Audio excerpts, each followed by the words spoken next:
Second year cost accounting एक ऐसे topic से हम शुरुआत करने जा रहे हैं जो टॉपिक कॉस्टिंग की बुक में भी है और एफएम की बुक में भी है। ये टॉपिक बीबीए वाले बच्चों के लिए भी काम का है, एमकॉम और एमबीए वाले बच्चों के भी काम का है। टॉपिक का नाम है मार्जिनल कॉस्टिंग।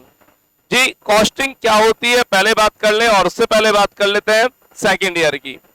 सेकेंड ईयर हमारे पास 3 प्रैक्टिकल सब्जेक्ट, टैक्स, कॉस्टिंग और एफएम, और साथ में 3 थ्योरेटिकल सब्जेक्ट है हमारे पास, इकोनॉमिक एनवायरनमेंट इन राजस्थान,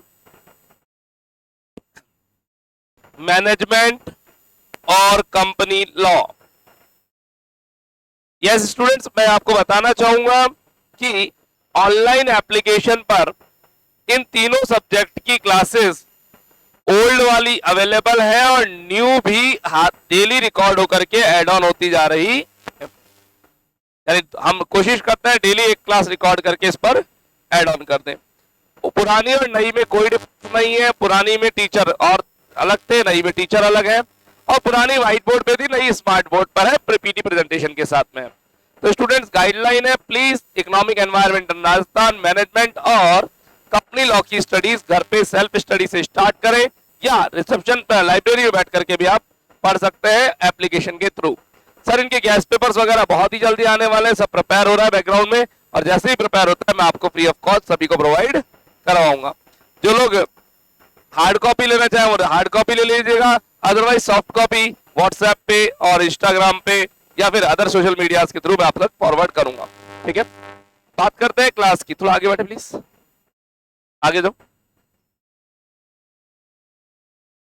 बात करते हैं क्लास की। अभी क्लास में हम पढ़ने जा रहे हैं कॉस्ट अकाउंटिंग, इसके बाद टैक्स और एफएम भी कंटिन्यू करते रहेंगे अलग अलग बैचेस में।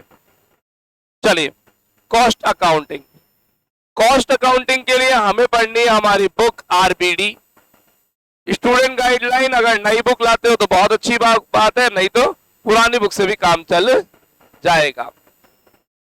कॉस्ट अकाउंटिंग टोटल मिलाकर के हमारे पास सिलेबस में चैप्टर आए 14 चैप्टर्स। इन 14 चैप्टर में अगर मैं बात करूं तो कुछ काम के हैं और कुछ बिना काम के हैं। एग्जाम में क्वेश्चन कितने आएंगे? 10। हमें करने कितने हैं? 5। ये बात जानते हो अच्छे से, है ना? तो अगर सबसे पहले बात करूं तो आप सभी लोग एक काम करें, कॉस्ट अकाउंटिंग की बुक का इंडेक्स खोल लो। अगर बुक नहीं लाए हैं तो कोई इश्यू वाली बात नहीं है, अपनी कॉपी में लिख लो, तो मैं लिखवा रहा हूं। सभी लोग सबसे पहले cost accounting unit number 1 chapter 1, 2, 3, 4 इसके अंदर आते हैं। Chapter 1, 2, 3 and 4 cost accounting unit number 1 में आएंगे। इसमें से चैप्टर 1 थ्योरी है, चैप्टर 2 थ्योरी प्लस प्रैक्टिकल है, चैप्टर 3 और 4 मटेरियल के चैप्टर हैं। इसमें chapter 3 most important triple star, chapter 3 most important triple star practical है, chapter 4 double star star rating में, जिस पर जितने ज्यादा स्टार वो उतना ज्यादा इंपॉर्टेंट फर्स्ट बैच, जिस पे जितना ज्यादा स्टार वो उतना ज्यादा इंपॉर्टेंट। अगर मैं बात करूं कॉस्ट अकाउंटिंग में यूनिट नंबर 2, बच्चों एक चीज समझिएगा, कॉस्ट, ये कॉस्ट होती क्या है? Very simple. मार्केट में अगर किसी भी प्रोडक्ट को बेचना है तो कस्टमर आपसे सबसे पहले पूछता है, भाई साहब कितने का दोगे? क्या सेल्स, कभी किसी प्रोडक्ट की सेल्स प्राइस डिसाइड करना है तो आपको कॉस्ट पता होनी चाहिए।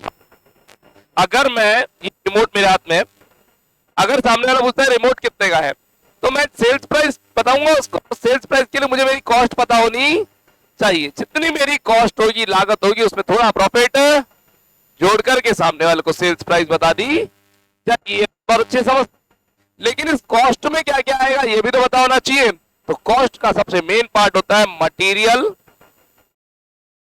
लगने वाली वेजेस जिसे आप लेबर भी बोलते हैं, और लगने वाले कुछ ओवरहेड्स, ऊपरी व्यय। तो मटेरियल के ऊपर हमारे पास बुक में 2 चैप्टर है, चैप्टर नंबर 3 और 4। वेजेस के ऊपर 2 चैप्टर है, चैप्टर नंबर 5 और 6। और ओवरहेड्स के लिए 2 चैप्टर है, चैप्टर नंबर 7 और 8। 2-2 चैप्टर का बंच है। क्या मेरी बात समझ पा रहे हैं? मटेरियल की पूरी कैलकुलेशन सीखी जाएगी चैप्टर नंबर 3 और 4 में। यूनिट नंबर 2 के अंदर हमारे पास फिर 4 चैप्टर है, चैप्टर नंबर 5, 6, 7 और 8। चैप्टर नंबर 5, 6, 7, 8 में अगर मैं बात करूं तो chapter number 5 very small, chapter 6 triple star, chapter 7 triple star, chapter 8 काट दो, पढ़ना ही नहीं है। चैप्टर 5 और 6 किसके हैं बच्चों? वेजेस के हैं। और चैप्टर नंबर 7 और 8 किसके हैं? ओवरहेड्स के हैं, खर्चों के हैं। जब भी कोई प्रोडक्ट बनता है, एक मिनट, ये रिमोट जब बना होगा तो इसमें मटेरियल लगा होगा, बिल्कुल लगा होगा, वेजेस लगी होंगी, और ओवरहेड्स कोई खर्चे भी तो लगे होंगे। प्रिंटिंग का खर्चा, इस पे लेबल लगा था, बॉक्स में पैक हुआ था, ट्रांसपोर्टेशन का खर्चा, एडवर्टाइजमेंट का खर्चा हुए होंगे नहीं होंगे? बिल्कुल हुए होंगे। तो जो खर्चे हुए थे उस टाइम पर वो सारे खर्चे ओवरहेड्स पे आ रहे हैं। तो मटेरियल के लिए 2 चैप्टर बनाए, वेजेस के 2 चैप्टर बनाए, ओवरहेड्स के 2 चैप्टर बनाए। ओवरहेड्स का सेकंड वाला चैप्टर, 8वां चैप्टर काम का नहीं है। तो सभी लोग बोलते हैं अगर हम स्टडीज की बात करें, हमें कॉस्टिंग बनाना है 100 में से 100, 99। मैं बोलता बार सन 2022 इसी साल मार्च में जो एग्जाम हुए थे उनके रिजल्ट की अगर मैं बात करूं तो 19 बच्चों के 100 में से 100 अपने यहां से, 19 स्टूडेंट्स, 98 वालों की तो नीचे बहुत सारे हैं, पर 100 में से 100 19 बच्चे आए हैं। तो ऐसे तो है नहीं 19 ब्रिलियंट में कहीं से लाया हूंगा, आप ही लोगों में से होते हैं। तो आपके भी 100 में 100 ला रहे हैं। तो मेरी गाइडलाइन सबसे मेन है, नहीं पढ़ना पूरा कोर्स, नहीं पढ़नी एक एक क्वेश्चन, जितना मैं बताऊं उस पर स्पेशल फोकस कर लो। कई बच्चे कहते हैं सर 2 बुक सॉल्व कर ले, 3 बुक सॉल्व कर ले, पीछे के क्वेश्चन कर ले, एडजस्टेशन कर ले ना। हाँ, वेरी लिमिटेड, वेरी फ्यू, लेकिन जो करो उसको घोट के अच्छे से करेंगे। कमांड पूरी होनी चाहिए, कंसेप्ट पूरे आने चाहिए, फॉर्मूले पूरे आने चाहिए, प्रेजेंटेशन अच्छा होना चाहिए, राइटिंग अच्छी होनी चाहिए, तब जाकर हमारे मार्क्स आएंगे। तो उसके लिए मुझे फॉलो करना शुरू करें, जैसा मैं कह रहा हूं। तो मैं पहले आपको ओवरव्यू दे रहा हूं पूरे सिलेबस का, समझ पा रहे मेरी बात को? तो एग्जाम में क्वेश्चन कितने आएंगे पहले जवाब दो जल्दी से। 10 करने कितने हैं? 5। वो 5 क्वेश्चन हम सेलेक्ट कर लेते हैं कहां कहां से करना है। तो यूनिट नंबर 1 में हमारे सर कह रहे हैं 4 चैप्टर है। चैप्टर 1 थ्योरी है, 2 थ्योरी प्रैक्टिकल दोनों है, बाकी सारे प्रैक्टिकल है फिर पूरी बुक। तो 3rd और 4th में, 3rd पे ट्रिपल स्टार लगाया, 4th पे डबल स्टार लगाया हमारे सर ने। जितने ज्यादा स्टार उतना ज्यादा इंपॉर्टेंट। लगा लिया आपने? यूनिट नंबर 2 में फिर 4 चैप्टर आ गए, 5, 6, 7, 8। एक तो काट ही दिया हमारे सर ने सबसे पहले, 8वां सबसे बढ़िया बात है। चैप्टर 5 पता है कितनी देर का है? 1 क्लास, यानी 1 घंटे में चैप्टर ही पूरा का पूरा खत्म। लेकिन एग्जाम में क्वेश्चन नहीं आता इससे, बहुत कम क्वेश्चन आता है। तो हमारा फोकस कहां रहेगा? चैप्टर नंबर 6 और 7। और 6 और 7 दोनों पे हमारे सर ने क्या लगाया है? Triple star. 6 पे में हमारे सर लिख रहे हैं हार्ड है। 6 कैसा है? हार्ड है। 7th कैसा है? इजी लेंदी, इजी है और लॉन्ग है। तो जिसको जैसा अच्छा लगे वैसा पढ़ लेंगे। सर क्या सेलेक्टिव स्टडी करनी है? नहीं बच्चों, पढ़ना सब कुछ ही है, और सबके टेस्ट भी ले लेंगे, सबके कमांड भी मेरे साथ पढ़ते रहना। अगर बात करें यूनिट नंबर 3 की, तो मटेरियल हो गया, वेजेस हो गया, ओवरहेड हो गया। रिमोट तैयार है? रिमोट तैयार हो गया ना अपना, प्रोडक्ट तैयार हो गया। अब प्रोडक्ट के अदर खर्चे आएंगे। तो यूनिट नंबर 3 में हमारे पास आ रहा है चैप्टर नंबर 9 और 10। चैप्टर 9 यूनिट आउटपुट कॉस्टिंग है क्या? देखो, चैप्टर 10 ऑपरेटिंग कॉस्टिंग सिलेबस में। सुनते जरा, chapter 9 concentrate please leave. Chapter 9 unit output costing पूरी कॉस्ट शीट की बात करेगा, किस तरीके से कॉस्ट कैलकुलेट करी जाती है। से मैं कहूं तो चैप्टर 9 पूरी कॉस्टिंग की बुक की बैकबोन है, रीढ़ की हड्डी है। चैप्टर 9 सबसे इंपॉर्टेंट होता है कॉस्टिंग सीखने के लिए, यानी लाइफ में कभी काम आएगी ना, पक्का आएगी काम। भाई माल तो सबको बेचना है, सर्विस करोगे तो भी माल बेचना है, गवर्नमेंट जॉब में भी माल बेचना पड़ता है, देखना आपको कॉस्टिंग तो निकालनी पड़ती है। और कॉस्टिंग निकालने के लिए चैप्टर 9 प्रैक्टिकली सबसे ज्यादा लाइफ में काम आने वाला है। चैप्टर 9 पे मैं लगाऊंगा डबल स्टार और chapter 10 triple star operating costing. Operating costing, operating costing में क्या होता है, बस और ट्रांसपोर्ट कंपनीज की कॉस्टिंग। एक मिनट, क्या हमारी ट्रैवल कंपनी हो सकती है? हमारी ट्रैवल कंपनी हो सकती है, हमारी बसेस हो सकती है, स्कूल में चलती है, हो सकता है सिटी बस चलती है, हो सकता है टूर एंड ट्रैवल्स का काम हो, पे हमारी बसें देते हो, या फिर हमारा ट्रांसपोर्ट का काम हो, हम एक जगह से दूसरी जगह सवारी और माल को ढोते हो सकता है। हमारे कोई लॉरी ट्रक टेम्पो हो सकता है, हमारे पास कोई इनोवा ट्रिवेरा या फिर इस तरह के व्हीकल्स हो सकते हैं जो फैमिलीज में बुकिंग पर जाते हैं, हो सकते हैं।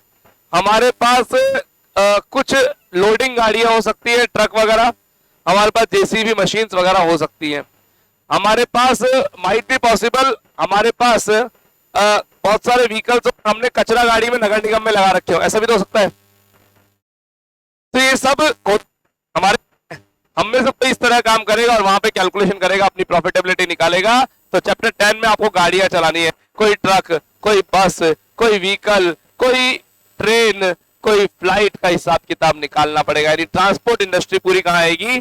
चैप्टर 10 में आएगी, नाम है operating costing. Most important, most easy chapter number 10। हाँ जी, यूनिट नंबर 3 में कितने क्वेश्चन आएंगे जल्दी बताओ। एग्जाम में हर यूनिट से 2 क्वेश्चन आते हैं, एक इससे और एक इससे, दोनों से आएगा, दोनों में से कोई एक करना होगा। हम दोनों पढ़ के जाएंगे। यूनिट नंबर 4 कॉन्ट्रैक्ट और प्रोसेस। चैप्टर नंबर 11 कॉन्ट्रैक्ट है, चैप्टर 12 प्रोसेस है। अगर आप कॉन्ट्रैक्ट, एक मिनट, आपके घर पे काम करने वाला ठेकेदार, कोई लेबर, कोई प्लम्बर, कोई कारपेंटर, कोई इंटीरियर डिजाइनर, ये सब लोग कॉन्ट्रैक्ट बेसिस पे काम करते हैं। आप इन्हें काम बता दे तो ये करना है, बोलते हो जाएगा साहब, इसके इतने पैसे लगेंगे, कॉन्ट्रैक्ट ले रहे। सबकी कॉस्टिंग चैप्टर 11 में आती है। चैप्टर 12 में प्रोसेस अकाउंट आती है, एक माल का दूसरे प्रोसेस, एक प्रोसेस में माल बनता है, बन के बाहर आ जाता है, फिर दूसरे में बन के बाहर आ जाता है, फिर तीसरे में जाता है। आपका जो आपने अभी शर्ट पहना हुआ है या टॉप पहना, शर्ट या टॉप पे ऐसा तो होगा नहीं होगा, कॉटन आई होगी, यार्न बना होगा, धागा, धागे से कपड़ा बना होगा, कपड़े के से अलग अलग मटेरियल कपड़े के बने होंगे, व्हाइट से उस पर डाई हुई होगी, कटिंग हुई होगी, स्टिचिंग हुई होगी, पैकिंग, तो कितने प्रोसेस से निकला होगा, उन सब प्रोसेस की costing. Chapter 12 easy important, 12 star. और आखिरी यूनिट नंबर 5 चैप्टर 13 और 14 है। चैप्टर 13 और 14 है, 13 पे ट्रिपल स्टार, 14 पे सिंगल स्टार। 13 मार्जिनल कॉस्टिंग और 14 स्टैंडर्ड कॉस्टिंग। ये स्टार रेटिंग आपकी बहुत बहुत बहुत मदद करने वाली है एग्जामिनेशन पॉइंट ऑफ व्यू से। एक मिनट बच्चों, आगे बढ़ने से पहले बोलूंगा, पहले तो आपको बहुत सारे कंफ्यूजन आएंगे। रुकिए, जो लोग फोटो क्लिक कर रहे हैं या स्क्रीनशॉट्स ले रहे हैं, रुकिए। अगर फोटोज और स्क्रीनशॉट से हमारी लाइफ चलती तो फिर हम पीडीएफ से ही पढ़ के एग्जाम दिए आते और पीडीएफ में दिए आते जी। नहीं, रियल प्रैक्टिस लिखने से होती है। आदत डालिए पेन चलाने की, वरना एग्जाम जब 3 से 6 होगा, 3 से 6, यस, एग्जामिनेशन टाइम 3 to 6 होगा, शाम को घर जाएंगे हम अंधेरे में, है ना। जब 3 से 6 एग्जाम के लिए 3 घंटे मिलेंगे तो लिखने को कुछ नहीं बचेगा, क्योंकि आप पिछले 2-2.5 साल से कोविड वाले व्यक्ति है। तो प्लीज नोट करने की आदत डालें, लिखना शुरू, लिखा करो इसको। अब इंपॉर्टेंट बात सुने, सबसे पहले तो जो बच्चे नए जुड़े हैं मेरा फोन नंबर नोट करो, 9983912345, 9983712345। Course syllabus, important topics, important question, guest paper, solve papers, उनके आंसर्स, प्रॉब्लम्स, नोटिफिकेशन सब इस नंबरों पे मिलेंगे आपको, जिनमें ऊपर वाला नंबर व्हाट्सएप पर मेन रहेगा। आपके माइंड में कोई भी कंफ्यूजन आए, कॉलेज यूनिवर्सिटी हमेशा इस नंबर पे फोन कर दें, सॉल्यूशन अपने आप हो जाएगा, अपडेट्स अपने आप आ जाएंगी। एग्जामिनेशन फॉर्म लास्ट डेट 7 दिसंबर हो चुकी है, विदाउट लेट फीस। भाई कोई दिक्कत नहीं, आपकी इच्छा श्रद्धा जब आप फिलअप करना चाहें। तो ये पूरा हमारी कौन सी बुक का बच्चों? कॉस्ट अकाउंटिंग की बुक का। पढ़ना शुरू करें। हमारे सर ने 14 उसकी में से एक चैप्टर कटवा दिया, कौन नहीं पता? हाँ जी, कोर्स इजी कर दूं, सुनना शुरू करो। एक चैप्टर कटवा दिया, चैप्टर नंबर 8। पढ़ना ही नहीं है, नहीं पढ़ना, हाथ ही नहीं लगाना। एक चैप्टर ऐसा बताया जो 1 घंटे का है, चैप्टर नंबर 5। एक चैप्टर ऐसा बताया जो पूरी थ्योरी है, फर्स्ट। एक चैप्टर ऐसा बताया जो थ्योरी के साथ प्रैक्टिकल है लेकिन पढ़ना हल्का फुल्का है, सेकंड। तो चैप्टर नंबर 8, 5 फर्स्ट सेकंड तो वैसे हमने बच्चा समझ के छोड़ देंगे, पढ़ेंगे हल्का फुल्का। तो 4 कम कर दिए, बच गए कितने? 10।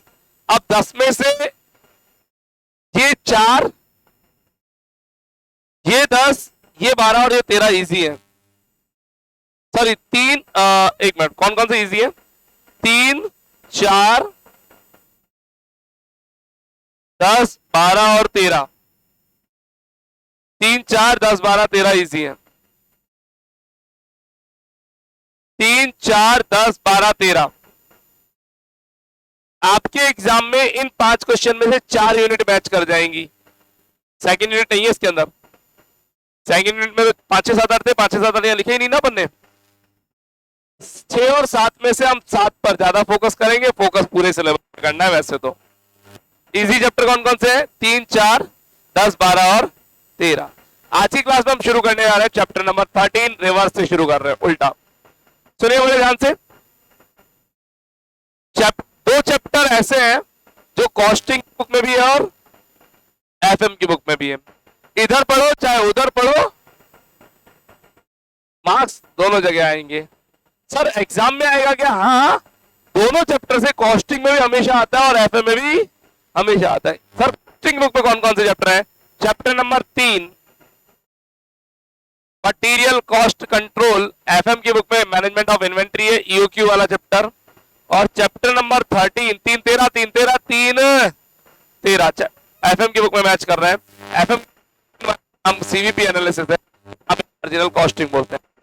1 मिनट, क्या सेम सीवीपी एनालिसिस है क्या? नहीं, सेम सीवीपी एनालिसिस नहीं है, थोड़ा यहां पर अपग्रेड होगा, क्वेश्चन का लेवल हाई आएगा और साथ में कुछ एक्स्ट्रा टॉपिक भी कवर अप होंगे। तो कई बच्चे कॉस्टिंग का, मार्जिनल कॉस्टिंग पढ़ के ही नहीं जाते, बोले एफएम में पढ़ लिया ना, मैनेजमेंट ऑफ इन्वेंट्री काफी है। नहीं भैया, यहां पर भी पढ़ना पड़ेगा। तो लेट्स स्टार्ट मार्जिनल कॉस्टिंग। मेरे मन में एक सवाल आता है, सर 1 से 12 चैप्टर पढ़े नहीं, 13 पढ़ा दोगे, कैसे काम चलेगा? यहां सभी चैप्टर आप में इंडिविजुअल चैप्टर है, किसी एक चैप्टर का दूसरे चैप्टर नहीं है। कपिल शर्मा के शो की तरह जहां से देखना शुरू करेंगे समझ में आना स्टार्ट हो जाएगा, फिर रिकैप देखने की आवश्यकता नहीं है। तो आपका मन करे सर 10, 11 चैप्टर पढ़ना है, स्टार्ट फ्रॉम द 11, उसके 11 के लिए पुराने पढ़ने की कोई नीड नहीं है। पूरे के पूरे 14 के 14 चैप्टर अपने आप में अपना वर्चस्व रखते हैं, अपना अस्तित्व रखते हैं, अपना एग्जिस्टेंस रखते हैं, किसी देना है ही नहीं। बहुत बढ़िया बात है, यहाँ पे दूसरों से कोई लिंक नहीं बनता। कुछ पूछना बोलिए। नहीं, इन्होंने क्वेश्चन पूछा 6 यूनिट से 2 क्वेश्चन अटेम्प्ट कर सकते हैं क्या? जी ये छूट कोविड में थी कि आप 1 यूनिट के 2 क्वेश्चन अटेम्प्ट कर सकते थे, अब ये लिमिट खत्म हो गई है, कोविड मर चुका है। अब आपके पास एग्जाम में 5 यूनिट होगी, हर यूनिट से 2-2 क्वेश्चन आएंगे, टोटल 10 क्वेश्चन आएंगे, आपको 5 करने हैं। एक यूनिट में 2 में से कोई एक, फिर दूसरे में 2 में से कोई एक, फिर 2 में से कोई एक, फिर 2 में से कोई एक। इस तरह से सिलेक्शन इस साल रहने वाला है। अब जो एग्जाम होंगे, बस कोविड वाले एग्जाम्स खत्म खत्म खत्म। आइए शुरुआत करते हैं चैप्टर नंबर 13। एक नया पेज लीजिए, chapter 13 marginal costing.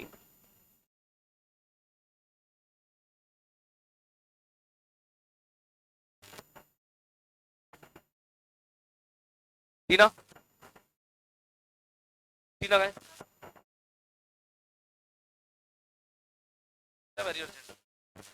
Chapter 3 salary.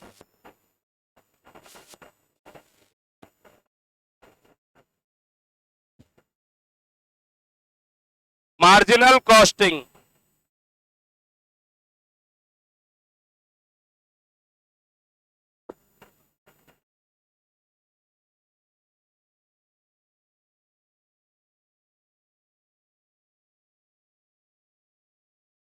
Marginal costing करें शुरू। हिंदी में लिखिएगा सीमांत लेखांकन, हिंदी मीडियम बच्चे हिंदी में भी लिखिएगा सीमांत लेखांकन, unit 5 practical, very very important, 5 star rating chapter. FM में इस चैप्टर का दूसरा नाम सीवीपी एनालिसिस होता है। शुरुआत में आपको लगेगा कुल एफएम का चैप्टर है सेम, जिन्होंने एफएम पढ़ी हुई है, लेकिन थोड़े टाइम के ट्रेन अपनी पटरी बदल लेगी, चेंज कर लेगी। आइए जीरो से पढ़ाएंगे, जिन्होंने पढ़ा हुआ है उन्होंने उनको भी और जिन्होंने नहीं पढ़ा हुआ उन्हें भी। मार्जिनल कॉस्टिंग बच्चों, अगर मैं सेल्स में से वेरिएबल कॉस्ट माइनस कर लूं तो कंट्रीब्यूशन आएगा। अगर मैं सेल्स में से वेरिएबल कॉस्ट माइनस कर लूं तो कंट्रीब्यूशन आएगा। कंट्रीब्यूशन में से अगर फिक्स्ड कॉस्ट माइनस कर ले तो प्रॉफिट आता है। सर ये सेल्स क्या होती है? आइए बच्चों, सेल्स फिक्स और प्रॉफिट दो चीजें तो आप जानते हो। ये फिक्स कॉस्ट क्या है? वो कॉस्ट जो हमारे इंस्टीट्यूट में हमेशा फिक्स रहती है, स्टूडेंट्स के आने नहीं आने, कम आने ज्यादा आने से चेंज नहीं होती। ये कॉस्ट तो हमेशा लगेगी और फिक्स लगेगी ही लगेगी। ऐसी कौन सी कॉस्ट है भैया जरा बताओ?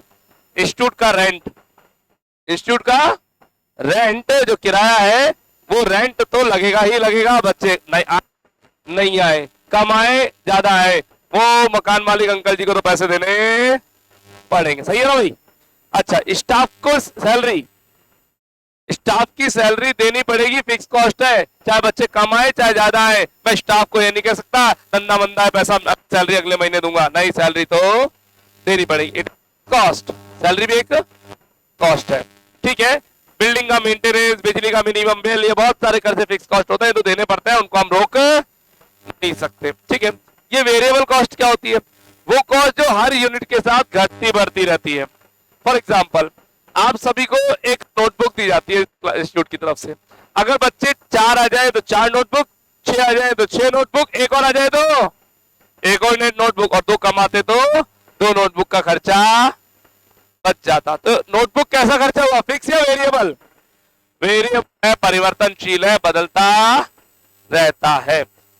नोटबुक के ऐसा ही पेन ले लो, अगर हर बच्चे को अब एक पेन देते हो तो जितने बच्चे उतने पेन, कम बच्चे आए तो कम पेन खर्च होंगे, ज्यादा बच्चे आए तो ज्यादा पेन खर्च होंगे। क्या पेन एक फिक्स कॉस्ट है या वेरिएबल कॉस्ट? Variable cost. समझ पा रहे फिक्स कॉस्ट और वेरिएबल कॉस्ट में डिफरेंस? चलिए short forms, S minus B equal to C minus F equal to P. यहां सी शब्द का मतलब कॉस्ट नहीं है बच्चों, कंट्रीब्यूशन है। लिख लीजिए प्लीज, इस चैप्टर में शॉर्ट फॉर्म्स अलाउड है।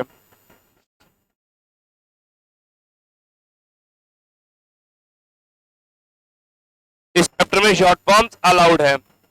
हम एफएम की बुक से पढ़ रहे हैं, कॉस्टिंग की से पढ़ रहे हैं? कॉस्टिंग से पढ़ेंगे इसको, है ना। अगर मैं एस अमाउंट में लिखना चाहूं सेम कहानी को, 100 माइनस 20 बराबर 80 माइनस 50 बराबर 30, यही बचेगा। अमाउंट लिख लीजिए प्लीज, अमाउंट लिख लीजिए प्लीज। अगर मैं एस में से वी हटाऊं तो सी आ जाएगा क्या? चेक करो, चेक तो करो। आ जाएगा सर। अगर मैं एफ में पी एड ऑन कर दूं,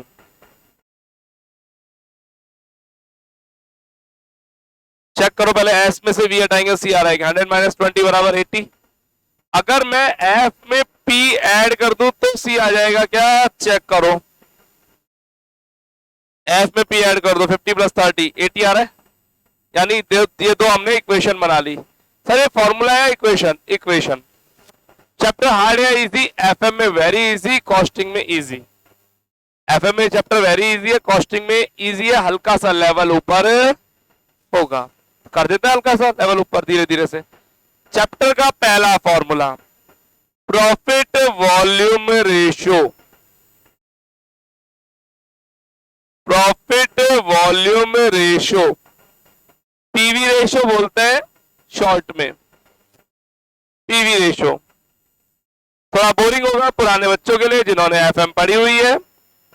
सी upon S into 100, answer percentage में आएंगे। सी बोले तो कंट्रीब्यूशन, एस बोले तो सेल्स। Nice, done. तो पहला फॉर्मूला हुआ PV ratio, that is contribution upon sales into 100, answer percentage में आएंगे। सेकंड फॉर्मूला, अगर मुझे प्रॉफिट कैलकुलेट करना है तो sales into PV ratio minus fix cost, और फिक्स कॉस्ट निकालनी है तो sales into PV ratio minus profit.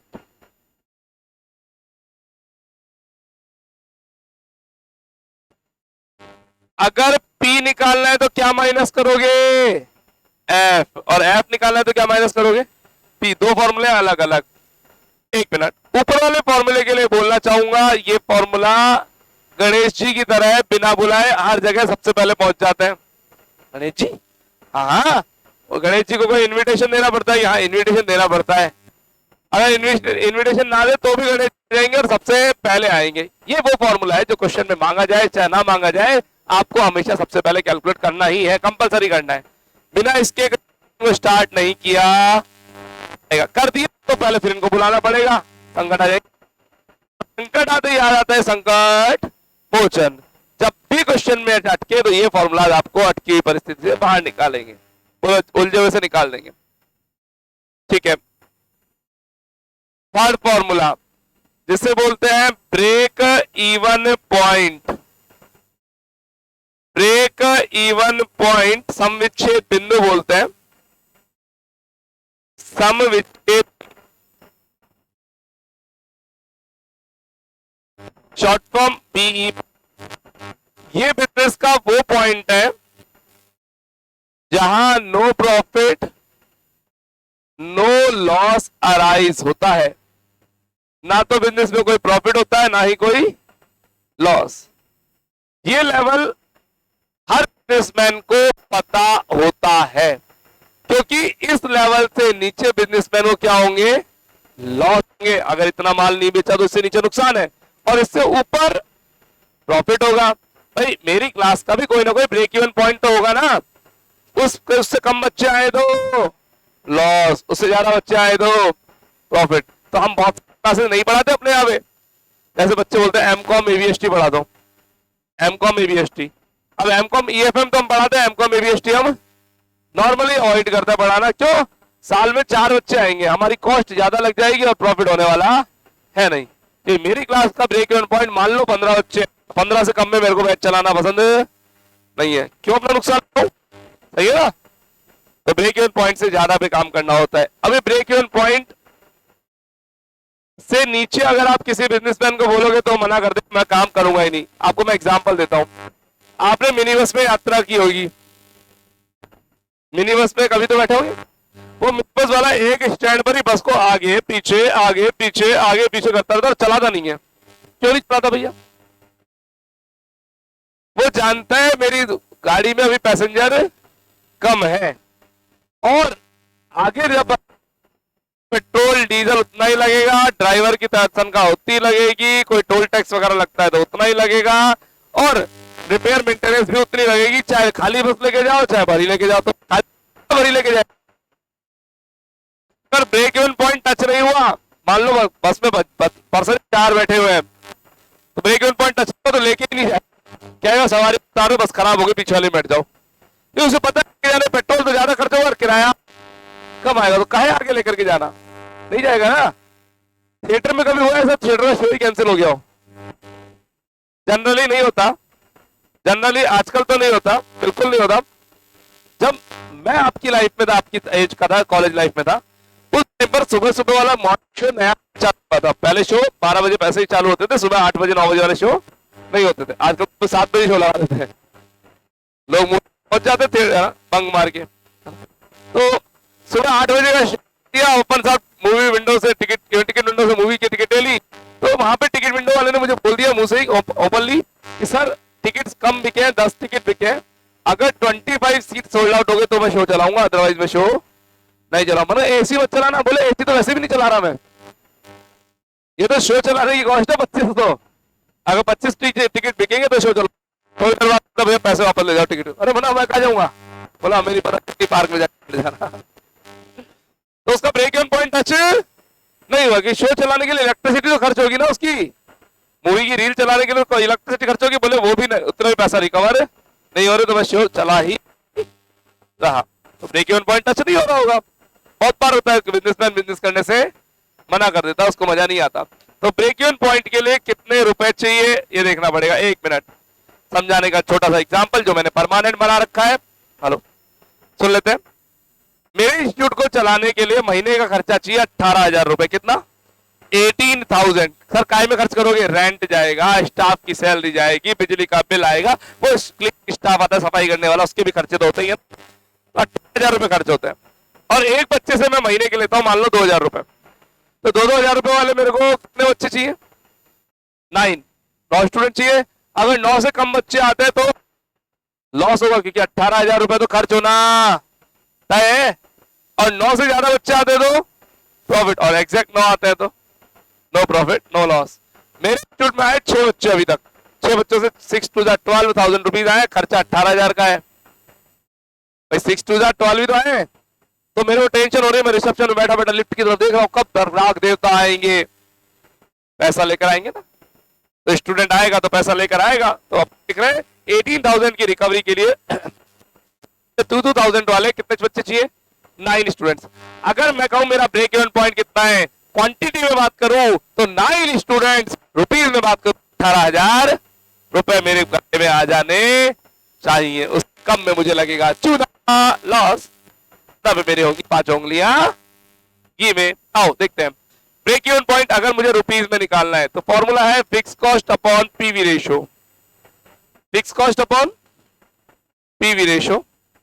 और if I want to calculate break even point in units, कितने स्टूडेंट चाहिए, तो फॉर्मूला है fix cost upon CPU, fix cost upon CPU. What is CPU?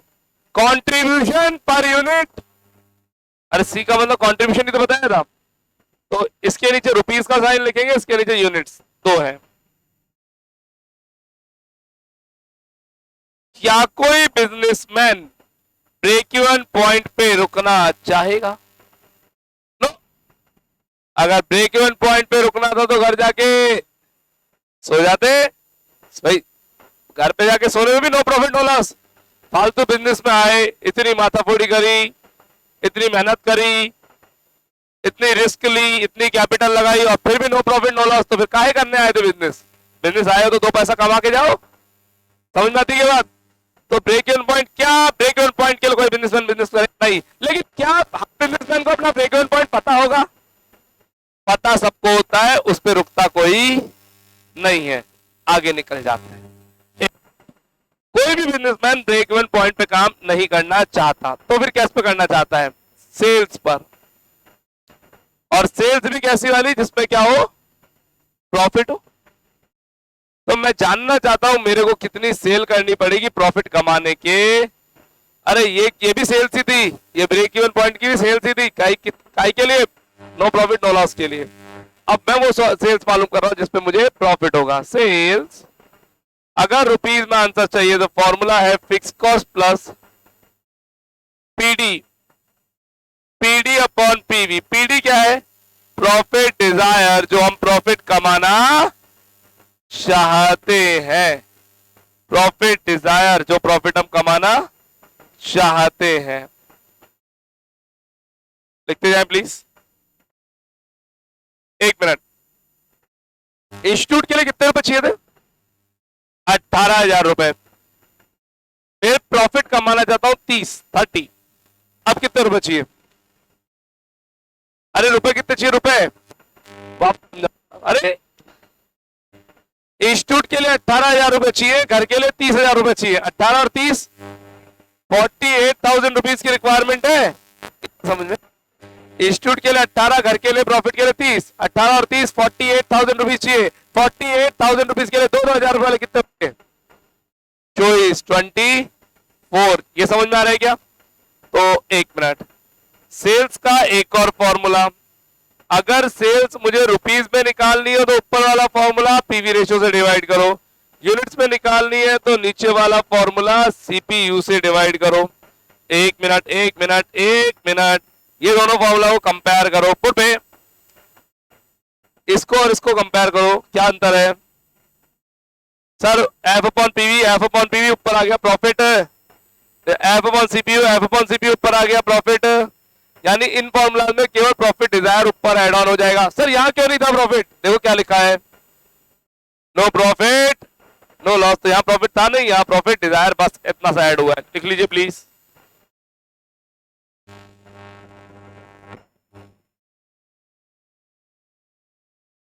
Done. 2-3 formula और है, उनको लिखते हैं पहले। देखिए एफएम की बुक में भी इतना एरिया सेम रहता है, और इसके बाद प्रैक्टिस चालू होती है। कॉस्टिंग में प्रैक्टिस का लेवल थोड़ा सा गियर ऊपर करके चलता है ना। सेल्स मालूम करनी है अगर मेरा प्रॉफिट परसेंटेज में हो। वो तो प्लीज इफ प्रॉफिट परसेंटेज। अरे थोड़ी देर पहले मैं बता रहा था 30,000 रुपए, 30,000 बोला था ना भाई। रुपीस में है तो ऊपर वाले फॉर्मूले कोई से भी लगा दो। प्रॉफिट है किसमें बताया है? परसेंटेज में बोला है। घर के लिए 10% प्रॉफिट कमा के लेके जाना है। 10,000 है 10%। 10%। अगर प्रॉफिट परसेंटेज में दिया हो तो फॉर्मूला चेंज, सेल्स यूनिट्स में आएंगी। एक बार बोर्ड पे प्लीज। एफ अपॉन सीपीयू दिख रहा है क्या? F upon CPU. ऊपर प्रॉफिट जोड़ रखा है, वो नीचे जाके माइनस हो जाएगा। Profit percentage on sales price. Profit percentage on sales price note करें प्लीज। ये फॉर्मूला कब लगाना है? जब प्रॉफिट परसेंटेज में गिवन हो। Sales question mark if profit percentage में हो। Sales question mark if profit किस में हो? परसेंटेज में गिवन हो। तो फॉर्मूले में चेंज आया। एक lakh margin of safety, margin of safety, MOS, margin of safety. मेरे इंस्टीट्यूट में ब्रेक इवन के लिए कितने स्टूडेंट चाहिए थे? ब्रेक इवन के लिए कितने बच्चे चाहिए थे? 9। मान लीजिए बच्चे आ गए 12। कितने आ गए? 12। 12 बच्चे आ गए। तो अब ब्रेक इवन के लिए अब मेरे पास मार्जिन कितना है? नहीं आया समझ में? ब्रेक इवन के लिए 9 चाहिए, बच्चे आ गए 12, तो मार्जिन कितना है? 3। उसी को बोलते हैं मार्जिन ऑफ सेफ्टी। जो ब्रेक इवन से ऊपर वाला एरिया है वो सेफ्टी एरिया है। मार्जिन ऑफ सेफ्टी निकालने का तरीका, एक्चुअल सेल्स, वास्तविकता में कितने बच्चे आए जल्दी बताओ? 12। और बीपी के लिए कितने चाहिए थे? 9। तो एक मिनट रुको।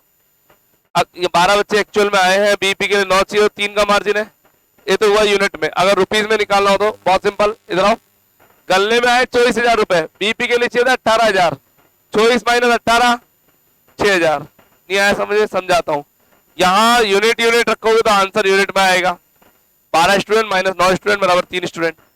रुपीस रखोगे तो आंसर रुपीस में आएगा। 24,000 माइनस 18,000 रुपए बराबर 6,000 रुपए। यानी ये फॉर्मूला रुपीस में भी चलता है और यूनिट में भी चलता है। Last formula margin of safety. Rupees में निकालने का एक और फॉर्मूला है profit upon PV ratio. Profit upon PV ratio. हम पढ़ रहे हैं मार्जिनल कॉस्टिंग, एक आसान छोटा और इंपॉर्टेंट चैप्टर कॉस्ट अकाउंटिंग का। एक मजे की बात देखना, जब जब मुझे आंसर रुपीज में चाहिए थे, जब जब मुझे आंसर रुपीज में चाहिए थे, रुपीज पीस रुपीज, तो डिवाइड किससे कर रखा है देखो, पीवी रेशियो से। और जब जब मुझे आंसर यूनिट्स यूनिट्स और यूनिट्स में चाहिए तो देखो डिवाइड किससे किया है, सीपीयू से। हो जाएंगे क्या याद? कल की क्लास में आते ही इन फॉर्मूलास को रिवाइज किया जाएगा, याद किया जाएगा और ऊपर की प्रैक्टिस करी जाएगी। आज सिलेबस समझाने में मेन टाइम निकल गया। अपने सिलेबस में चैप्टर है 14 से एक सर ने काट दिया, पढ़ना ही नहीं है। सर ने कहा कि पहला थ्योरी है, उस पर बाद में ध्यान देंगे। पांचवा एक क्लास का है 5th चैप्टर, और इस तरह से हम कवर अप करेंगे। फिर मिलेंगे कॉस्टिंग क्लास में यहीं पर। नोट कर लीजिए प्लीज।